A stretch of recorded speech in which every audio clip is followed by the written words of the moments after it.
donc parler de la réunion de concertation pluridisciplinaire, la RCP. Alors, pourquoi une RCP? Avec qui on va la faire? Quand est-ce qu'on la fait?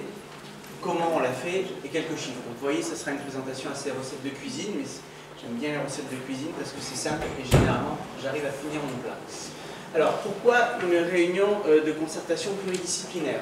Parce que derrière, il y a un plan cancer, même 2 plans cancer, des recommandations de la Société française de greffe de moelle osseuse et de thérapie cellulaire, des recommandations de l'EBMT qui est l'European Bone Marrow Transplantation, et des recommandations de JACI qui est l'accréditation de greffe de moelle osseuse, et qui vont toutes dans le même sens, qui disent il y a greffe s'il y a eu une discussion pluridisciplinaire de cette indication. Donc généralement, quand 4 personnes indépendantes disent la même chose, c'est qu'on se rapproche de la vérité. Pourquoi est-ce qu'il faut discuter de ces malades? Parce que la greffe est un traitement lourd, avec un risque vital, mais qui est toujours un risque vital qui est inférieur à la mortalité liée à la maladie, sinon ça n'a pas de sens. Et c'est un traitement hautement spécialisé qui se fait donc dans des centres accrédités et dont il existe un maillage territorial. Finalement, cette réunion de concertation pluridisciplinaire, elle va donner une décision qui est à 2 niveaux, comme souvent en médecine, hein, c'est-à-dire qu'il faut une bonne indication, c'est-à-dire qu'il est hors de question de greffer un malade dont la maladie immunologique ne va pas jouer sur le pronostic vital immédiat ou fonctionnel grave. Et l'autre pendant, c'est qu'il ne faut pas que l'on mette exagérément la vie du malade en danger, c'est-à-dire qu'il ne faut pas qu'il y ait une défaillance d'organes qui fait que finalement la greffe va se terminer de façon catastrophique. L'avantage aussi dans cette réunion de concertation pluridisciplinaire, si on voit que malheureusement, pour des raisons d'indication ou de contre-indication, le malade ne peut pas rentrer dans un projet de greffe, c'est aussi l'endroit où on va réorienter le malade vers d'autres techniques de thérapie cellulaire et parfois des essais thérapeutiques qui sont toujours recommandés en l'absence de traitement efficace reconnu. L'objectif de cette réunion de concertation pluridisciplinaire, c'est finalement dans une logique de réseau, et c'est pour ça qu'il y a une étoile sur chaque ville qui est membre du réseau MATEC, c'est de rendre cette expertise accessible nationalement. C'est-à-dire, où que soit le malade, où que soit le médecin, il faut qu'il puisse avoir accès à cette expertise. L'objectif, c'est de rendre la meilleure décision possible. Et je pense que cette RCP, c'est un lien concret entre la Société française de greffe de moelle osseuse et la filière, puisque c'est l'endroit où discutent les internistes affiliés à la filière et les hématologues greffeurs qui sont accrédités dans les centres, qui sont accrédités JACI dans les centres de greffe et qui font partie aussi de cette société. Alors, concrètement, quels sont les acteurs? J'ai envie de dire, s'il n'y a pas de patient, il n'y a pas de médecin qui se pose la question de l'indication, on ne sert un peu à rien. Et donc, tout médecin qui s'interroge sur une indication potentielle dans le cadre d'une maladie auto-immune sévère et réfractaire à une indication de greffe, bien sûr, il faut qu'il participe à cette RCP parce que c'est lui qui va la faire. Avec lui, il va y avoir un binôme. Alors, on avait mis couple avant, mais on nous a dit qu'on n'allait pas se marier, mais M. B a dit qu'on allait se marier, donc, mais sans faire d'enfant, enfin bon. Bref, on a dit plutôt un binôme. C'est politiquement plus correct.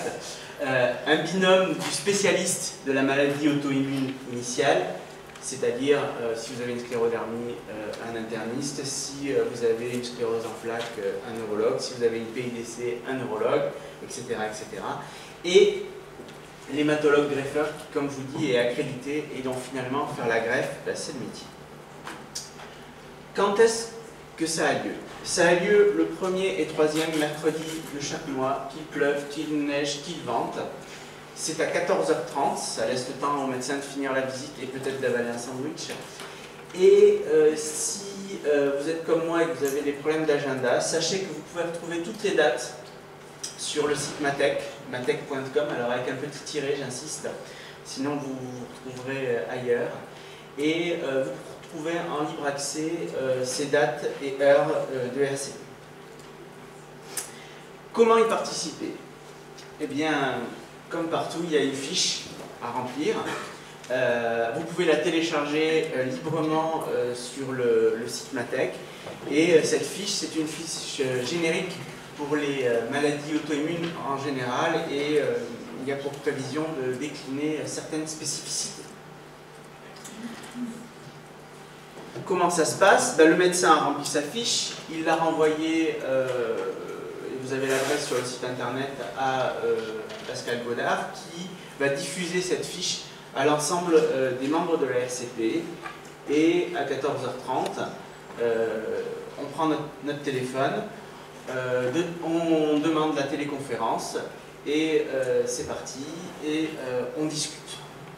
Quel est l'objectif de développement de cette RCP? C'est d'intégrer les données d'imagerie qui vont être fondamentales dans certaines pathologies inflammatoires neurologiques pour être certain de la véritable indication de la greffe. Et ça va devenir possible grâce aux nouvelles technologies de l'information et de la communication qui sont disponibles depuis la labellisation par la filière de Matec.